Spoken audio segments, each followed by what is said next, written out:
Cette séance de jeudi marque la fin du mois et la fin du deuxième trimestre 2011 et le bilan journalier est très bon pour les marchés américains. Le Dow Jones gagne 1,25%, le Nasdaq progresse de 1,21% et le S&P 500 gagne 1%. En revanche, les bilans mensuels et trimestriels sont plus contrastés. Pour le mois de juin, les indices sont tous à la baisse, moins 1,4% pour le Dow Jones, moins 2,3% pour le Nasdaq et moins 2% pour le S&P 500. Sur le trimestre, seul le Dow Jones gagne du terrain, plus 0,6%, tandis que le Nasdaq recule de 0,3% et le S&P 500 de 0,5%.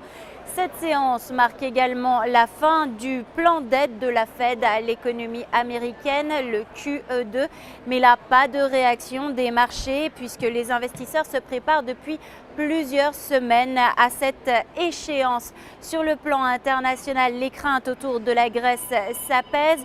Les mesures d'austérité ont été définitivement votées aujourd'hui au Parlement, ce qui assure à la Grèce la poursuite du programme d'aide en provenance de l'Union européenne et du FMI. Aux États-Unis, l'indicateur du jour est l'indice des directeurs d'achat pour la région de Chicago en juin. Il est à la hausse à 61,1%. Alors que les analystes l'attendaient à 55%. Du côté des entreprises maintenant, le secteur technologique a eu le vent en poupe grâce notamment aux titres eBay et Hewlett Packard. eBay bénéficie d'une décision de la Réserve fédérale américaine de baisser les taxes facturées aux distributeurs pour les paiements en carte de crédit. Et Hewlett Packard, de son côté, s'apprête à mettre ce week-end sur le marché sa tablette Touchpad. Le titre eBay gagne 4,6%, celui de HP progresse de 2,4%. Tout le secteur technologique est porté à la hausse.